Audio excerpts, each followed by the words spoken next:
제 문제를 1번을 동파를 방지. 물은 세 가지 상태를 가지고 있습니다. 아시죠?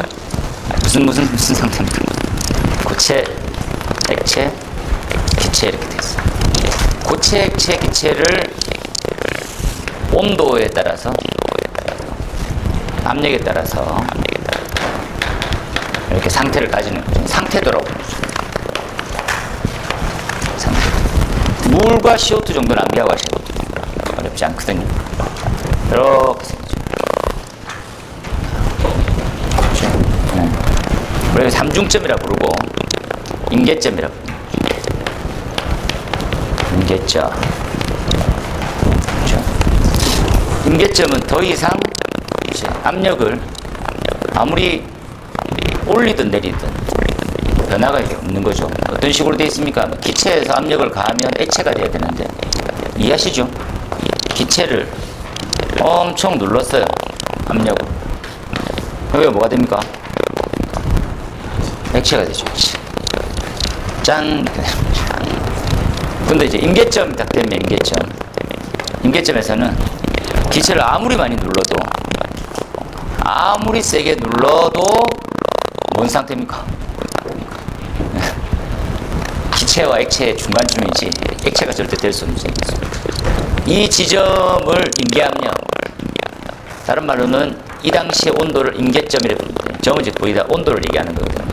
포인트 이렇게 돼 있어요.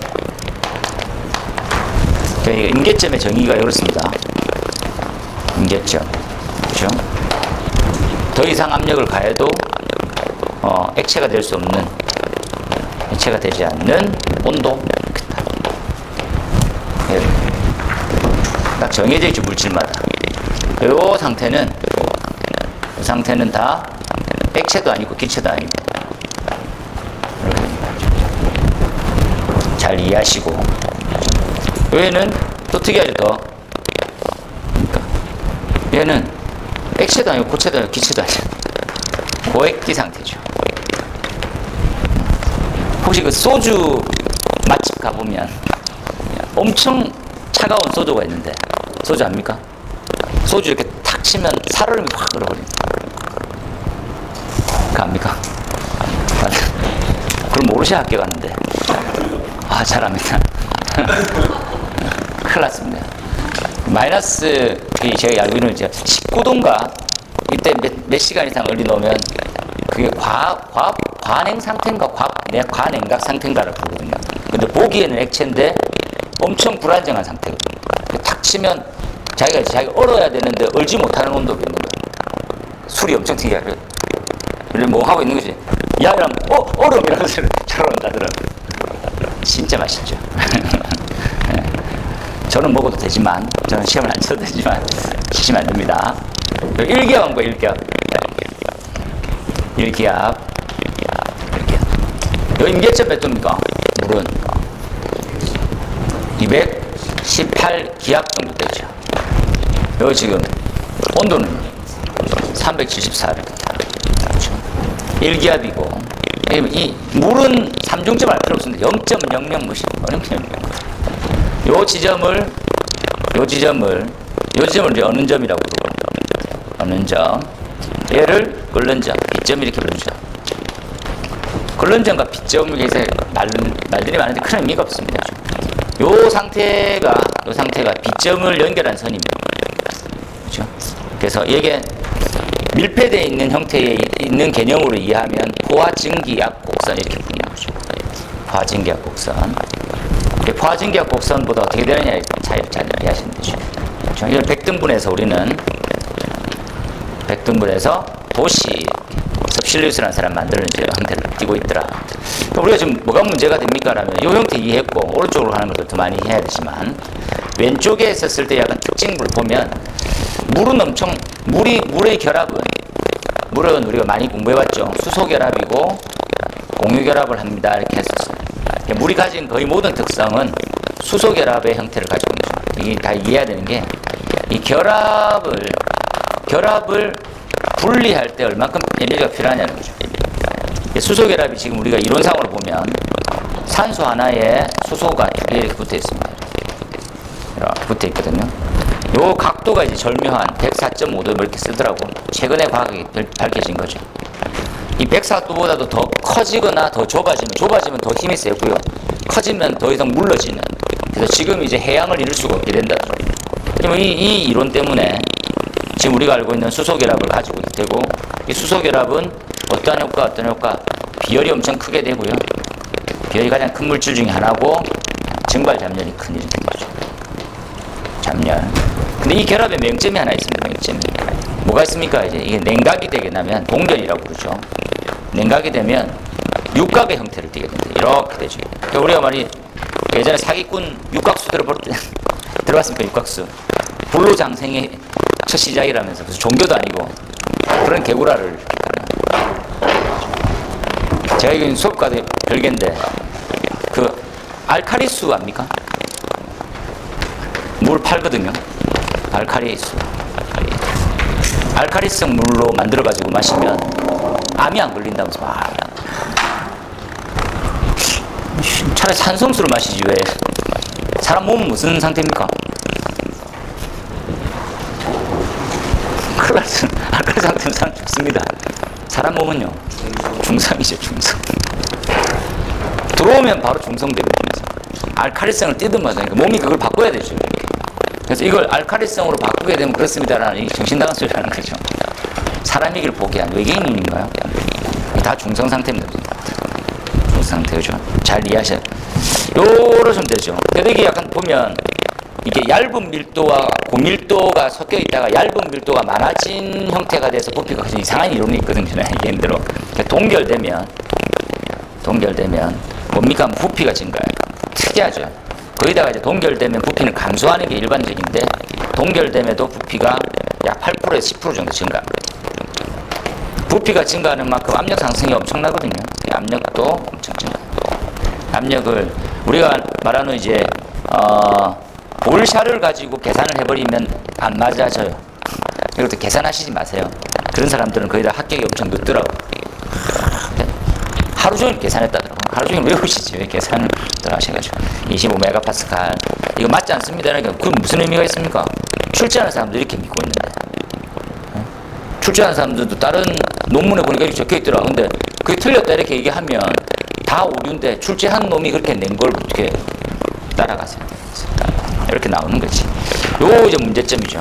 자, 이렇게 정리해보면 동파가 되면, 동결이 되면 엄청 단순하게 생각해서 배관이 파손되겠죠. 배관 파손. 그러니까 소화용수의 수송이 유체가 안 생기잖아요. 그죠? 우리가 말하는 뭐 가압송수가 불가능해지잖아요. 가압송수 안 됩니다. 그래서 소화 실패에 빠지는데 이렇게 해서 한 줄로 딱 적으면 되죠. 소화 실패. 근데 문제를 다시 파악해보면 여러분 이해하셔야 돼요. 뭡니까? 이렇게 하면 이렇게. 그렇죠? 동파가 생겼을 때 문제점이 뭡니까? 이런 것들 있잖아요. 그래서 방지 대책에 대해서 적어라. 이게 만약에 10점짜리 이렇게 딱 나왔어. 그러면 동파에 대한 문제점은 메커니즘을 따져도 2줄이면 끝나요. 그럼 나머지 뭐든지 한 18줄을 이 아이로 다 채우게 되겠습니까? 그렇게 하면 안 된다고. 이거 쓰기 나름이잖아요. 쓰기 나름. 그래서 원인을 조금 적고, 원인 어떻게 해서 메커니즘으로 이제 동파가 되는지 적고, 이게 물이 동결되었을 때 어떤 문제점이 생깁니까? 첫 번째, 수조의 얼면 어떻게 돼요? 수조 이게 아니잖아요. 수조가 얼면 소화용수화 시킬 수가 없게 됩니다. 이해됩니까? 소화 수온으로 사용할 수가 없게 되잖아요. 그 물 따라가서 또 자적을 하니까 첫 번째 뭡니까? 수온 불가. 수온 사용이 불가하죠. 멀게 되는 만큼 사용할 수가 없는 거지. 그죠? 두 번째, 배관이 파손되면 하면 유체 이동이 불가능해요. 유체 이동이 안 됩니다. 펌프의 고장. 펌프 고장. 네 번째, 밸브의 고장. 그죠? 뭡니까? 헤드의 탈락. 그런 거 있잖아요. 이 반페이지 적으라고. 이 줄 짜라고 지금 설명했더니 2줄 딱 적어놨더라고. 왜? 책대로 적어야지, 시계하면서 책. 이렇게 적지 마시고, 이런 문제가 나왔을 때 어떻게 적을 건지를 한번 정리해 보세요. 물이면, 그죠? 수원이 불가능하고, 실제로 추운 지방에서는 수온량이 없죠. 수온이 없는 겁니다. 그거 물 녹여서 쓰면 되지. 그 온천이라 쓰겠습니까? 불나면 큰일 나죠. 배관, 파손, 펌프, 밸브, 헤드 잘 이해하셔야 되죠. 그런 것들 다 적으면 또 한 8줄 다 적어요. 그렇게 하고 이제 방지 대책을 그렇죠. 25점짜리 다 쓰신 분도 이거 이제 25점짜리 그 전에 문제를 복사를 잘못 넣어가지고 했는데 이제 문제점 원리는 아주 잘 쓰였더라고. 원리 엄청 잘 적었어요. 원리. 야, 관행각 상태. 관행각이 아까 내가 말했던 그겁니다. 제가 얘기했던 소주, 얼음 소주. 땡기네 오늘. 그 다음에 동결에 대한 문제점 10% 팽창. 이거 그나마 3줄 만들었는데 5줄, 10줄도 적습니다.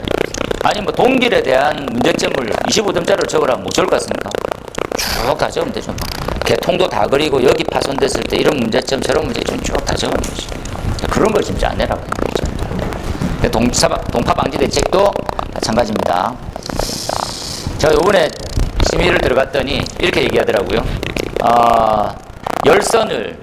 지금 이제 우리가 성능 위주 설계에 대해서 제가 이제 실무적으로 잠시 말씀드릴게요. 지금 지하에 유수검지 장치는 지하층이죠. 유수검지는 검지 장치는 지금 습식화를 갖고 있습니다. 지금 습식화. 네, 제가 예전에 이제 논문에서 봤었을 때는 논문은 근거라고 제가 볼게요. 논문에서는 지하 3층까지의 동파 우려를 걱정하고 있었어요. 서울 지역에 이렇게 여러 군데를 테스트했는데 그분은 이제 뭘로 봤냐면 배관 내부에 물을 채우고 여기 안에 센서를 넣는 거야. 센서를 넣어가지고 이 배관 내부의 온도가 바깥쪽 온도보다도 덜 떨어지잖아요. 온도가 더 많이 떨어지는 게 아니고 그래서 바깥 온도가 마이너스 4도 정도 됐었을 때를 이제 동결에 대한 대상이다라고 생각하더라고요. 이분은. 그래서 논문을 보면 이 사람의 우려는 지하 3층부터가 위험하다라는 거지. 지하 3층부터. 근데 지금 얘 성능 위주에서는 지하 2층까지 빼놓고는 지하 2층부터도 습식을 써라 이렇게 지금 지하 2층. 그러니까 우리가 지금 동결에 대한 동파에 대한 명확한 기준이 없거든요. 동파. 쓰시면 안 되는 용어 중에 한 개만 말씀드릴까요? 뭐가 있습니까? 라면 이 어줍지 않게 가까우는 동결 심도라는 게 있습니다. 동결 심도도 외국에서 갖고 온 거죠. 특히 일본인데 동결 심도를 왜 설치합니까? 라면 콘크리트라든지 기초의 타설 깊이 이런 말이죠. 기초를 얼만큼 타설해야 기초 하부에 있는 배관이 안전하겠냐 이런 겁니다. 배관. 근데 이 기초의 배관을 안전하게 보는 게 아니고 원래는 뭡니까? 라면 이 아이의 가장 큰 그거는 뭘까요? 기초를 얼마큼 해야 됩니다. 라고 하는 개념이 왜 그럴까요? 하면 단열입니다. 단열. 동결 심도보다 얼마큼 두껍게 해야 난방이 원활하다라는 거죠. 동파가. 이 방향성은 이 동네에 있습니다. 동결 심도는 우리는 쓰면 안 되는 거죠. 이거대로 해서 이 하부는 더 웃긴 게 뭡니까? 우리는 지하 주차장에는 습식화를 하게 되면 주차장이 다 뚫려 있잖아요. 이 땅속이면 30cm, 60cm, 1m까지 딱 넣는데 30cm 깊이 있으면 동결이 안 됩니다. 이렇게 성능에서 갖고 온 거예요. 주차장이 뚫려 있는데 동결 심도가 말이 맞습니까? 다른 데이터가 없어서 그렇습니다. 양해 부탁드리겠습니다. 제가 해야 될 말인데 양이 안 된다는데요. 양이 안 되니까 좀 자료를 갖고 오세요. 그러니까 왜 그 정도가 습식이 가능한지 데이터를 갖고 와라 달라 이러는데 그냥 막무가내인 거예요. 사람들이. 그냥 지하 2층에 터지니? 이렇게. 근데 서울에는 터지고 부산은 안 터지고 이런 거니까 그죠? 애매하죠. 그래서 근거가 지금 전혀 없는 상태입니다. 솔직히. 그죠? 근거라고 갖고 왔던 형태인데 동결 심도에 대한 우리가 이제 과거에 얘기했던 30cm 이하 동결 심도선에서 그거 없어졌거든요. 지금. 그러니까 동결 심도는 명료한 용어는 아닙니다. 그렇죠? 우리 쪽에서 찾아야 될 것들은 이거에 말하는 검증이 필요한 거죠. 검증. 습식이 훨씬 더 안전하고 조기에 소화할 수 있다는 장점은 알아. 근데 단점인 동파와 동결에 대한 근거가 없는 거예요. 근거가. 나는 이거 청에서 왜 안 하는지 잘 이해를 못 하겠더라고. 이건 샘플링 전국에 한 5개 지역에 배관에다가 물 채워가지고 한 몇 개월만 보면 금방 나오거든요. 이건 무슨 돈 들어가는 겁니까? 그죠? 배관에 물치해서 몇 층에 터졌냐 물려주면 되는 거고. 그래서 각 본부에다가 니네 5개 층 샘플을 정해가지고 아니면 니네 테스트 할 수 있는 데 만들어. 그래서 한 개월만 나버리면 데이터 다 취합해가지고 이 정도 범위구나. 다음 연도에 한다 하고 한 3개년도만 하면 앞으로 이제 기준을 바꿀 수가 있는데 안 하고 있다는 거죠. 안타깝습니다. 저는 이제 최근에 나오기도 했지만 흐름상 좀 이해해야 되는 거라고 생각해서 냈습니다. 요거 한번 볼까요? 가장 많이 쓰고 있는 게 보온제. 보온제 제일 많이 쓰고 열선 쓰죠. 열선. 그렇죠? 근데 보온제는 이렇게 딱 뭔가 요거 동그라미 딱 찍어요. 이게 안타깝네요. 난연성입니다. 난연성. 이게 열선 있고 난연성 있죠. 열과 난연. 요거죠. 요게 우리가 하는 제천 레포트 센터의 점화원이었습니다. 잊지 마세요. 제천 레포트 센터에 열선으로 보온시켜 놨더니 이래 돼버린 거죠. 가슴 아픕니다. 그런 의미로 냈으니까 참조해서 보시고요. 넘어가서 봅시다. 그 다음에 요 합성수지 배관에 대한 과제시험은 그 신규로 자료가 나온 것들을 가지고 지난해 차에 나왔었는데 이건 자료를 다시 나눠드리는 걸로 한 번 더 써보는 걸로 할게요. 3번은 이제 수업 시간에 한번 정리했었죠.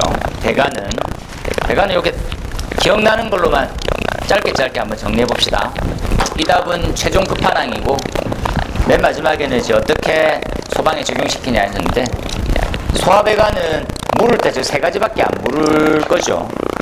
시스템이. 그래서 유사한 것들은 전기가 있습니다. 전기의 배선 방법이 있고요. 전기 쪽에. 이제 기계 쪽에서는 배관이죠. 얘는 이제 배관은 통신선입니다. 통신에 어떤 타입이 있으냐 하면 링 타입이 있을 거고 링 타입. 또 무슨 타입이 있습니까? 선형이 있죠. 스타형이, 성형이 있습니다. 또 뭐가 있습니까? 버스형이 있고, 그죠? 메시형이 있고, 이렇게 쭉 설명을 기출이죠. 최근의 기출. 기계형에는 뭐가 있습니까? 기계는 이제 배관 방식을 한번 생각해 보면 되죠. 얘는 물의 배관, 수계 배관 이렇게 생각하면 되겠습니다. 그죠? 배관 방식이 또는 가스기도 있는데 약재에 대한 배관 이렇게 할까요? 약재 배관. 약재가 어떻게 흘러가야 되겠습니까? 이렇게 따지면 가장 우리가 많이 쓰고 있는 게 이렇게 해서 트리 방식입니다. 나무 가지하고 유사한 두 번째 방식이 뭐였습니까? 두 번째 방식이 토너먼트. 최근에 적용하고 뜨고 있는 형태가 3번의 루프 이렇게 하는 거죠. 그렇죠? 또 이제 트리와 루프, 그 다음에 우리가 말하고 있는 그리드 이렇게 나간다면요, 요 두 개는 이제 비교 사항으로 한번 이해하면 되죠. 수계만 써야 되고, 수계 이해 가능하다는 거죠. 수계 외에 가능하다.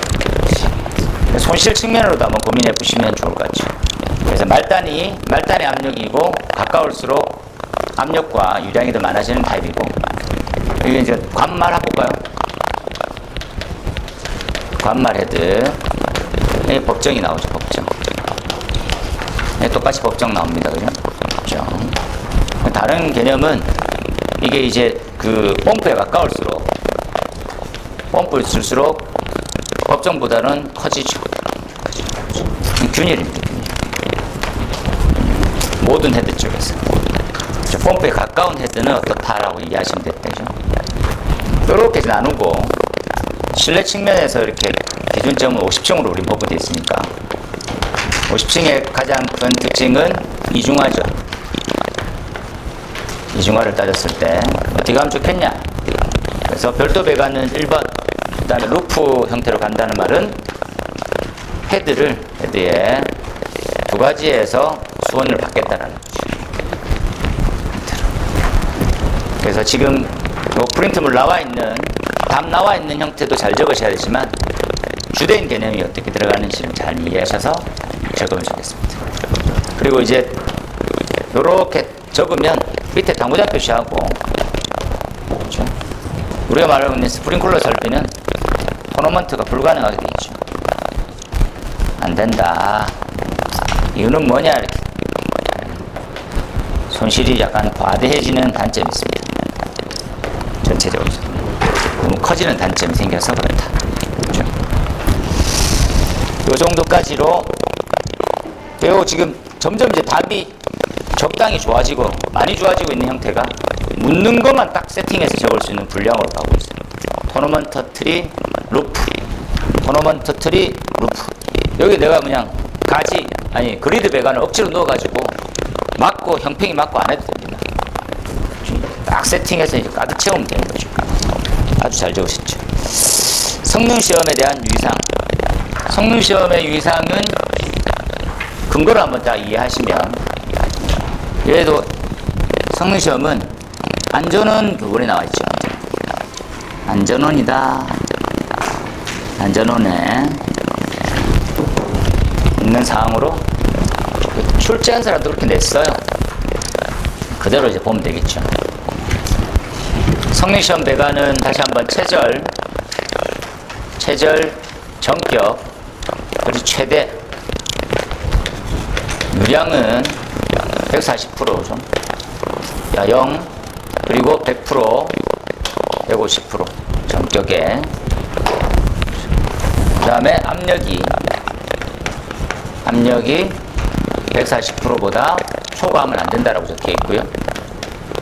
그 다음에 100% 이상, 65% 이상. 이거 잘 이해해서 적고, 그 다음에 이제 이렇게 릴리프 세팅.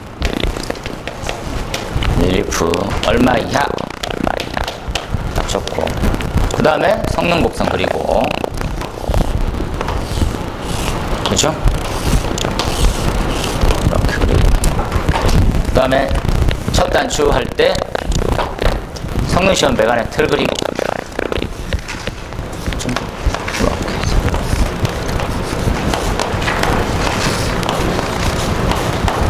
그렇죠? 유량계. 과거는 여기와 여기 사이가 8D였습니다. 이게 D면 얘가 5D 이렇게 있죠. 8D, 5D의 근거가 언제 나온지 혹시 압니까? 8D, 5D. 왜 8D, 5D를 하랍니까? 네? 그 되게 재밌는 사실은 물은 뭡니까? 충류입니까? 난류입니까? 물은 원체 자체가 난류입니다. 근데 충류, 난류를 또 따집니다. 유체의 흐름을 균일하게 만들겠다라는 형태로 길게 빼는 거죠. 이 아이도 이제 안타깝지만 일본에서 쓰는 방법이 그대로 와가지고, 일본은 되게 다양하게 이렇게 써라 했는데 우리나라에 또 꽂힌 거죠. 이게 이제 어디 나오냐면 내무부령. 내무부. 과거의 행안부 그 전신이 내무부령. 내무부령 몇 년도예요? 83년도. 83년도에 그냥 8D, 5D 이렇게 나와 있어. 그 다음부터는 이제 다 바뀌었잖아요, 세상이. 근데 이건 안 바뀌었어요. 바뀐 게 아니라 없어지는데도 사람들이 다 뭐라고 해갑니까? 근거는 얘야, 이거. 정신 나간 짓을 하고 있는 거죠.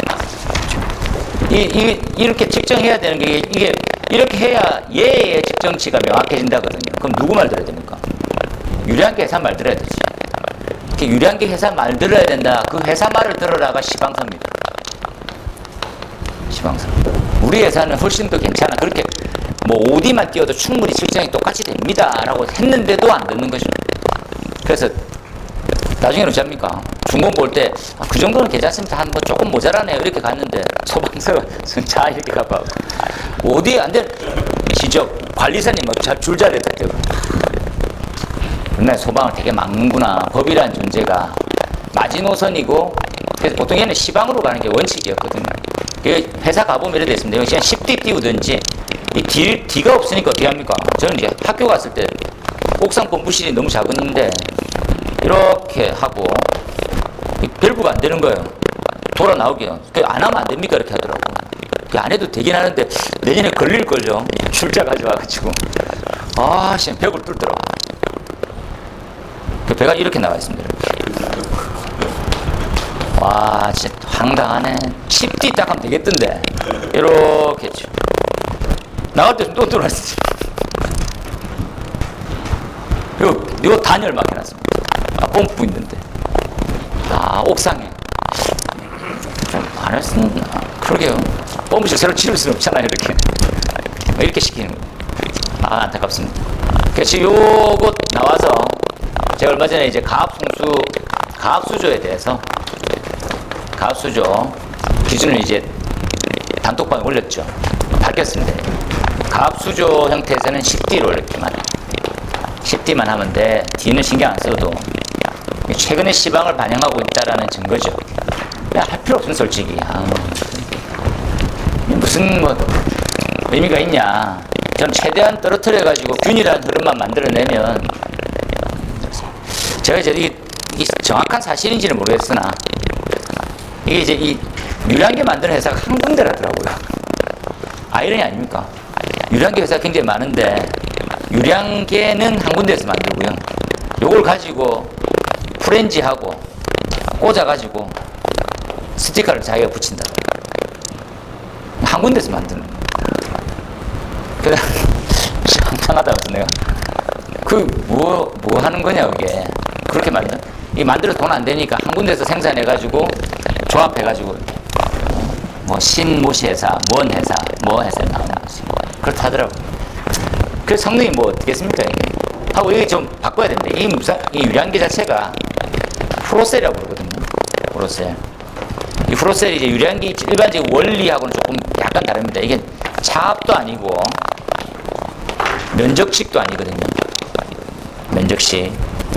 약간 이제 압력이 많이 높아지고 유량이 많아지면 차압식이 효과적입니다. 약간 저유량일 때는 면적식인데 얘는 이도 아니고 저도 아니고 이상하게 눈금, 볼, 이물질도 잘 끼고 좀 안 좋습니다. 그래서 이걸로 가는 게 차압식의 형태는 프렌지하고 가운데하고 이제 셋을 두 개 넣거든요. 그게 제일 좋은 거죠. 이런 놈이 있구나. 요 다음에 마무리가 됩니다. 세팅을 해놓을 때. 그래서 보시면 기포, 그죠? 이음부, 유입, 그죠? 수면 아래, 그리고 가깝게, 공동. 이 정도만 쳐보시면 충분합니다. 넘어가고 비속도 상사 오늘 할 겁니다. 저는 뭐 몇 가지만 더 설명하고 10분 남짓해서 이제 마치도록 할게요. 이제부터 배우게 될 오늘 수업에도 들어가는 내용이니까 펌프, 소화펌프라고 부르는 거다. 소화펌프. 이 소화펌프는 말씀드린 대로 유량의 변화가 크죠. 유량 변화가 얼마큼 큽니까? 라는 변화가 커졌다 줄어졌다 아니고 제일 작을 때부터 클 때까지 변화가 크단 말입니다. 헤드의 기준을 보면 헤드 한 개부터 최대 30개까지거든요. 그 헤드가 하나 터지면 80rpm이고 터지면 2400까지 나가는 거예요. 이 유량의 변화가 엄청 큰 거죠. 이 유량의 변화가 클 때 실제 불을 끄는 것들은 누가 합니까? 라고 하면 방사압이 하는 거죠. 압력은 균이라는 게 제일 좋습니다. 어떤 개념입니까? 이해해볼까요? 헤드가 한 개 터지더라도 압력은 1MPa, 0.1MPa 나오는 게 제일 좋습니다. 헤드가 30개 터져도 0.1MPa 나오는 게 가장 소화적으로 효과적인 거죠. 왜 그래 효과적인 걸 우리 압니까? 하면 헤드를 방사시험을 하거든요. 이렇게. 방사시험 어느 정도 합니까? 0.1MPa로 나옵니다. 방사포를 이렇게 보는 겁니다. 우리 헤드가 가장 패턴이 좋네요. 이렇게 하는 거죠.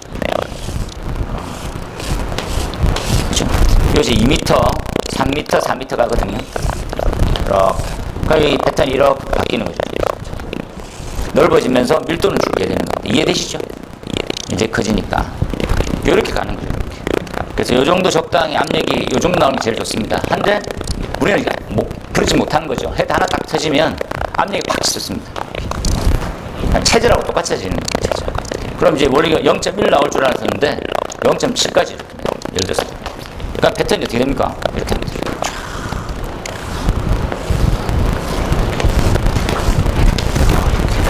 이해되나요? 살수밀도 확 떨어지는 거죠. 공간을 소화하는 형태에 대한 개념보다는 살수밀도가 워낙에 나올 거라고 생각해야 되는데 그게 안 나오는 거죠. 되게 고민하는 거죠. 어떤 펌프가 제일 좋겠냐 이렇게 고민이 딱 있습니다.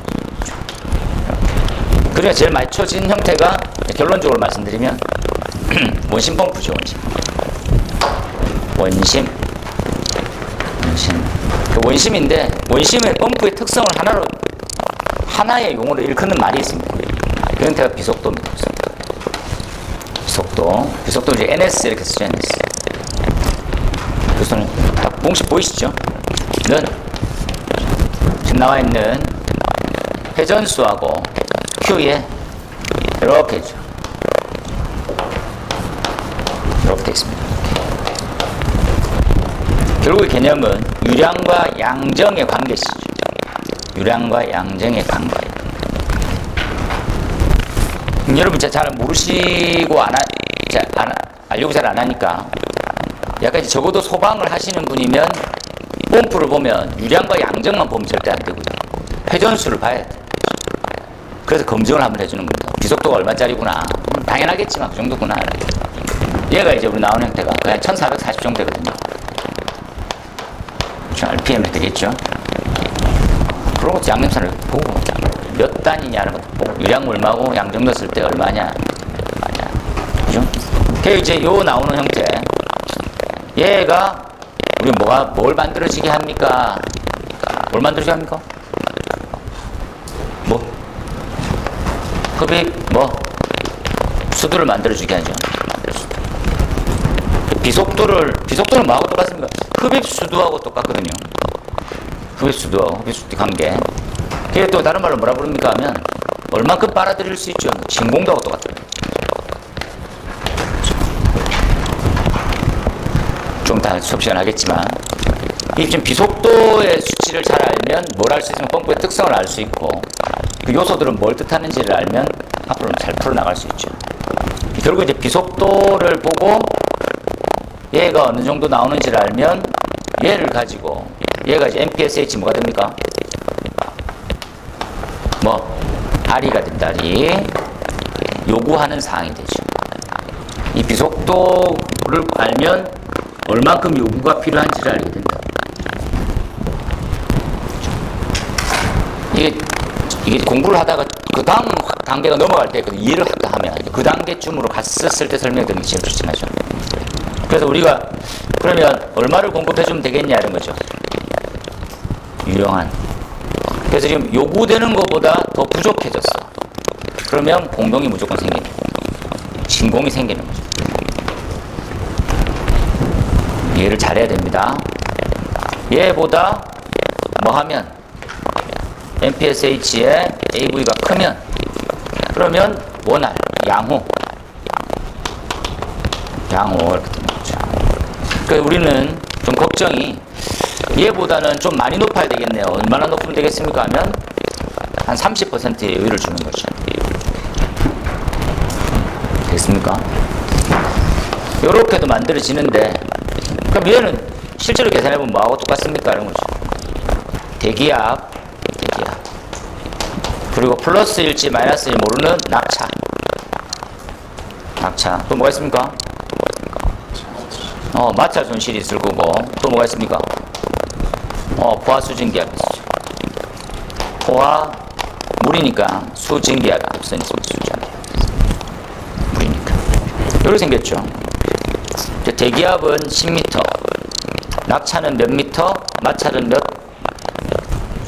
그 전체 크기보다 AV가 더 높게만 잡아주면 펌프는 절대 진공화되지 않습니다. 공동화되지 않는 거죠. 이렇게 나올 거죠. 이 낙차가 플러스고 마이너스인 것은 당연한 말이다, 그죠? 그래서 마이너스 성분을 가진단 말은 뭡니까? 마이너스는 부합의 성격을 가진단 말이고요. 플러스는요, 정합이 되는 거죠. 이해되시죠? 원래는 이제 마이너스를 하고 전체 손실 성분을 가야 되는데 똑같은 말이니까. 그것도 좀 헷갈려 하시더라고요. 그래서 비속도 요 개념으로 확장시킬 거고, 기본은 뭐부터 보면 됩니까? 이렇게. 비속도가 크면 어떤 곡선이었습니까? 가파른 곡선이고, 비속도가 작으면 완만한 곡선이 생겼죠. 얘 이제 600 기준점으로 보면 됩니다. 600보다 커. 600보다 작아. 얘가 QH. 요 이제 톡방으로 연락이 왔더라고. 이게 지금 이해가 안 된다. 이게 좀 다른데? 유량과 비속도는 비례하고 양정은 반비례하는데 왜 이렇게 이러냐는 거지. 괜찮습니다. 동영상 더 많이 들으시면 되죠. 이거 나와 있죠. 요거 이제 나중에 한번 요 내용은 같지 않을 수 있다라는 것들 이해하세요.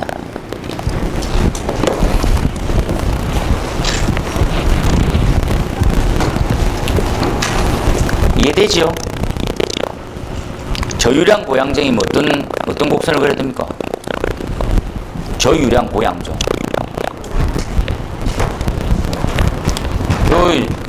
저유량의 고양정이잖아요. 그 비속도는 어떻게 돼야 됩니까? 커야 되는 거죠. 근데 지금 어떻게 설명해놨어요? 작게 돼 있죠. 왜 그럴까요, 이렇게? 잘못 쓴 거 아닙니까, 이렇게? 왜 그럴까요? 30초 후에 뵙겠습니다. 이거 체크해 놓으세요. 수업 시간 할게. 그 다음에 이걸 알면 저 회전수를 기준으로 해요. 네, 일반적으로. 거의 다 저렇게. 자, 네, 그거를 하기 위한 저 정도 회전수를 가지는 거다. 이렇게. 훨씬 더 센 회전력을 가지고 있는데 그렇게 안 써요. 그 원심 펌프는 저 정도. 나머지 상사죠. 상사까지도 가면 이 문제는 되게 어렵게 10점짜리를 다 만드는 건데, 상사하다라는 말은 이해하시면 되죠. 상사는 요 곡선에 대한 업그레이드입니다. 뭡니까? 이 중에서 어떤 펌프 쓴다고? 밑에 거 쓴대요. 밑에 거 써. 밑에 거 곡선을 하나 그렸어요. 근데 대용량 펌프, 직경이 크고 회전수를 크게 하면 어떻게 돼? 이렇게 됐대요. 이렇게 비례하게 됩니다. 이걸 좀 이해하세요. 무슨 말인지. 이렇게 커진 이유는 뭡니까? 라면 직경을 크게 한 거죠. 그리고 회전수를 변화시킨 거죠. 같은 기울기라는 말 쓰세요. 기울기. 같은 기울기를 가집니다를 상사하다라고 부릅니다.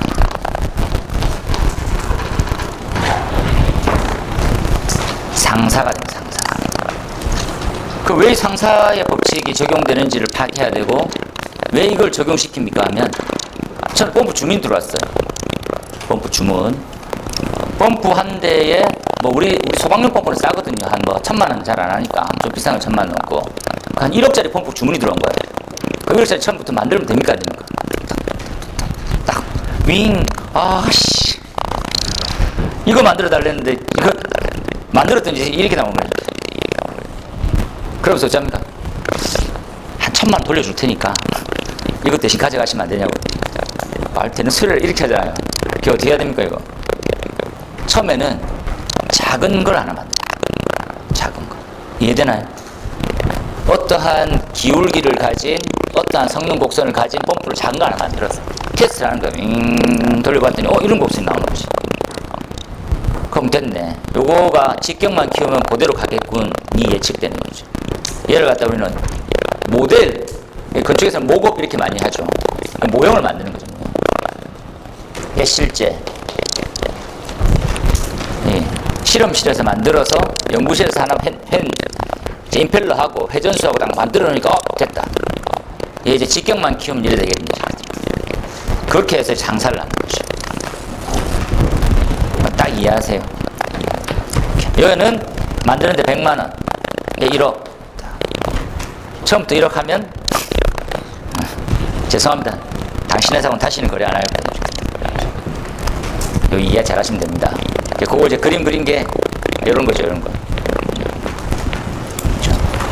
그 관계식이 어떻게 형성되어 있습니까? 유량의 예측, 양정의 예측, 축동력의 예측. 뭐하고 무슨 요소가? 회전수하고 지름, 직경입니다. 그렇죠? 그래서 회전수, 지름, 회전수, 지름. 1, 2, 3, 3, 2, 5. 3이 아닙니까? 시험에 안 나오겠네요. 이제 시험에 나오는 형태를 이해를 시켜드리다 그러죠. 유도는 하고 하시는데, 유도식은 시험에 나와요. 계산 문제 나오기가 조금 약간 약하다는 느낌을 많이 받거든요, 사람들이. 그에는 두 가지를 적용받죠. 나중에 말씀을 좀 드릴 테지만, 첫 번째 뭡니까? 재현회에서 풀리라는 걸 조정합니다. 풀리 들어봤습니까? 풀리 조정. 풀리 조정이 됩니다. 풀리 조정이 뭡니까? 네. 축의 직경을 바꾸는 거죠. 축의 직경은 지름을 바꾼단 말입니다. 지금 다 지름으로 바뀌어가는 용어니까 뭘 한단 말입니까? 이게 이제 팬, 이게 모타. 원래 이렇게 연결되어 있었거든요. 모자라는 거예요.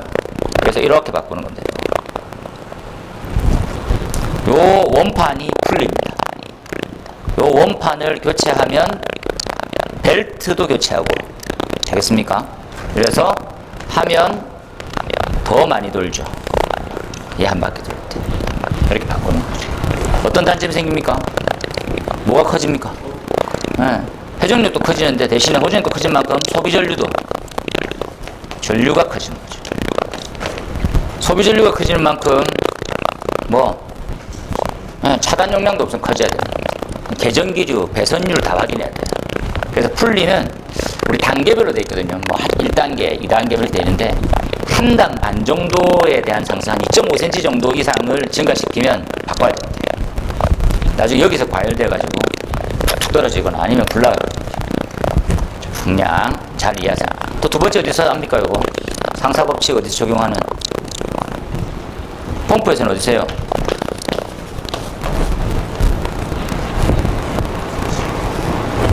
특이하게 회전수를 조절할 수 있는 펌프가 있습니다.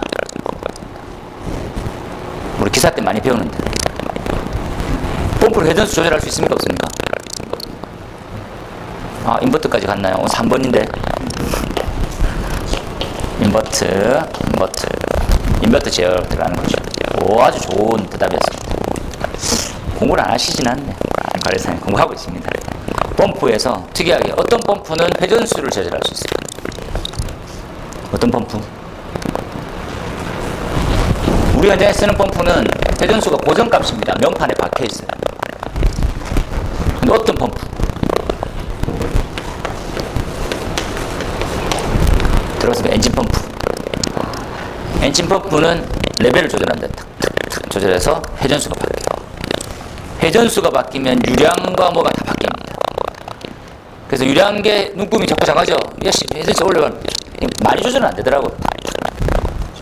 요 세 가지를 현장에 적용시킬 수 있는 유일합니다. 상사를 이해해야 되는 거죠. 야, 이게 상사법칙을 근거로 하는 거구나. 우리 수업 시간에 계산까지 해볼게요. 내가 지금 몇 유량을 몇 LPM을 더 높이고 싶다. 어떻게 되냐? 됐고, 비속도 효율. 답을 이렇게 잘 적을 수가 있군요. 답 잘 적었습니다. 상사법칙은 미치는 영향. 이 문제는 그 전 문제 답이네요. 죄송합니다. 답을 잘못 넣었네요.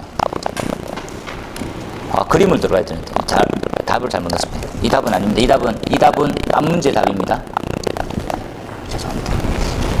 덜 봐서. 수격과 운동량과 배런을 우리 유체역할 잘 안 했으니까. 네. 600 이하. 근데 400 이하쯤 됩니다.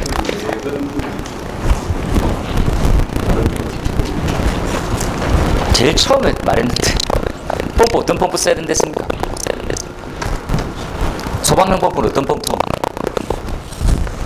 어떤 펌프를 써야 된댔습니까?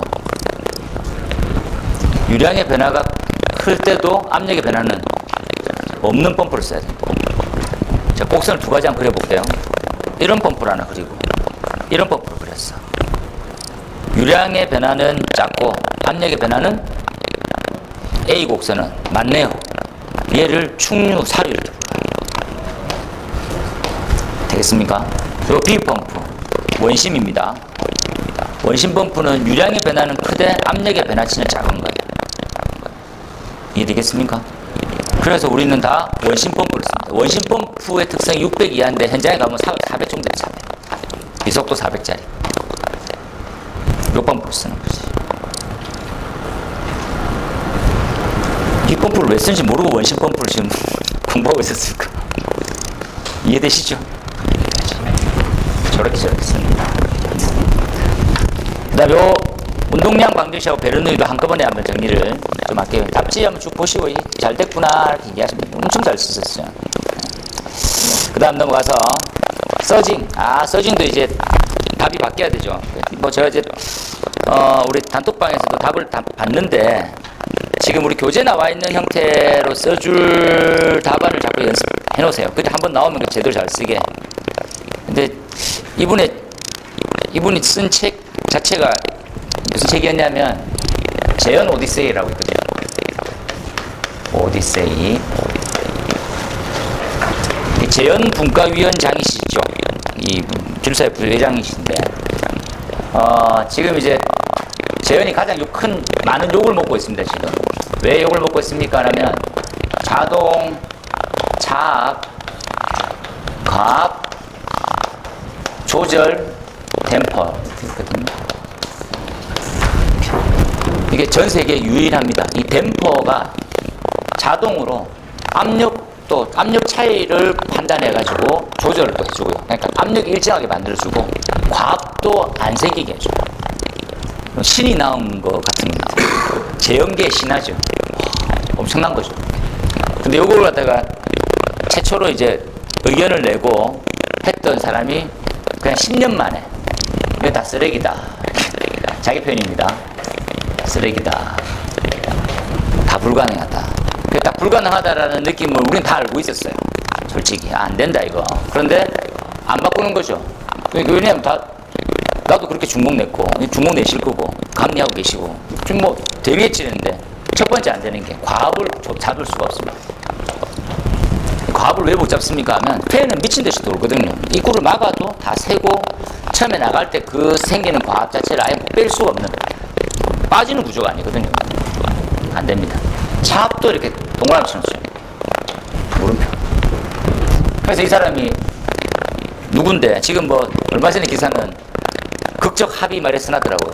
그 극적 합의가 무슨 뜻인지 잘 모르겠는데 자기 이제 뭐 문제 안 삼겠다 뭐 이런 말 같은데 이거 문제 삼아야 되는 거 아닌가요? 나쁜 말로 해서 재현을 뭐 몇십만 원 주고 재현을 잡는다 이건 불가능합니다. 이게 왜냐하면 그 외국의 기준도 재현이 잘 없어요. 기준이 명료하지 않다고. 그 명료하지 않는 이유는 이게 쉬운 돈으로 쉽게 잡히는 거 아니거든요. 근데 우리나라는 단초로는 이건 몇십만 원짜리 가지고 재현 전체 시스템을 다 잡을 수 있다고 착각하는 거거든요. 안 되는 거지, 안 되는 거지. 이 형태의 기술사회에서 이렇다 이렇게 이 사람 안 된다 싸우다가 타결했다니까 좋은 결과가 나오겠죠. 이거 지금 서징입니다. 서징은 맥동이라고 부르는데 맥동 펌프에서도 회전기구 기기에서는 다 생길 수 있어요. 쉽게 말하면 뭡니까 라면 이제 원래 펌프 흡입식이 있고 토출식이 있잖아요. 자, 정리해 봅시다. 펌프가 이제 들어오는 쪽이 있고 나가는 쪽이 있는 거죠. 이게 이제 흡입 토출입니다. 이게 이제 몇 가지 원인에 의해서 이게 몇 가지 원인이 전부 다 그 엔드라서 다 몇 가지 원인이 다 있어야 됩니다. 이 펌프가 어떤 산형을 그리는 곡선을 가지고 있어야 되고요. 산형. 우리는 이제 원심 펌프 원심이고 그리고 우리가 말하는 그 재현은 재현은 뭡니까? 다단이 아니야 시로코 팬이 그렇습니다. 시로코 팬이 우리는 그냥 산형을 가지고 시작하는 거죠. 둘 다 산형을 가지고 시작. 그러니까 토출측의 저항이 크면 산형을 못 뛰어넘습니다. 이해됩니까? 그러니까 원래가 어떻게 되면 가장 효과적입니까 하면 요 곡선이죠, 요 곡선. 근데 실제는 어떻습니까? 실제는 이렇다고 좀 크게 적어 놓고 계시죠. 이렇게 생겼습니다. 산을 못 넘어가는 거죠. 그러니까 산형의 특성을 가지고 토출직에 저항이 있으면 무조건 생깁니다. 좋은 방법은 뭡니까? 운전점은 여기거든요. 넘기면 됩니다. 넘기면 이렇게만 운전하거든요. 이렇게만. 못 넘어갔다가 다시 돌아오는 거죠. 지쳐가지고. 이런 이론상으로 얘기하면 산형을 가진 원심기기가 토출측에 저항이 커서 토출을 못 시키는 거예요. 그래서 뭐 사냐면 공기층이 만약에 있으면 쭉 가다가 띵 돌아오는 겁니다. 콕콕콕콕 돌아오고 다시 찡 턱턱턱 때리는 거죠. 그래서 가다가 돌다가 이게 서징입니다. 예상 문제고요. 준비 잘 하셨으면 좋겠습니다. 25점짜리 예상하고 있고요. 교재를 보고 이 그림 잘 파악하셔서 내 거다 만들어 놓으세요. 체절 뭐 읽어보시면 됩니다. 체절 잘 나왔더라고요. 압력 세팅 또 이것도 수업 시간에 기준이 없긴 하지만 같이 한번 해보도록 하시죠. 여기까지 10점짜리 정도는 이만큼 풀이하시면 될 것 같아요. 25점짜리에서는 차후에 한번 일요 스터디에서나 아니면 개요 잡는 법을 조금 더 연습할 때 하도록 하겠습니다. 문제풀이 이걸 하고요. 맞점 하시고 또 다양하게 한번 알아보도록 하겠습니다. 고생했습니다.